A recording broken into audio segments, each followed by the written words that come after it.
Hello everyone, আশা করছি তোমরা প্রত্যেকে অনেক ভালো আছো এবং আমিও ভীষণ ভালো আছি।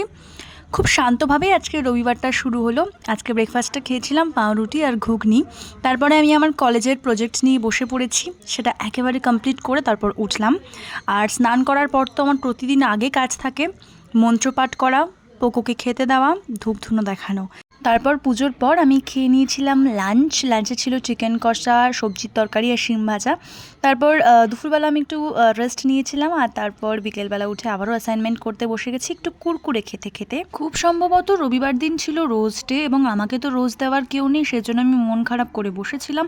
আর মাম্মাম দোকান থেকে রোজ ক্যান্ডি এনে দিয়েছে, আমি একটা আস্ত গোলাপ ফুল খেয়ে নিয়েছি। আরে না না, জোকস অ্যাপার্ট, ওটা রোজ ক্যান্ডি ছিল।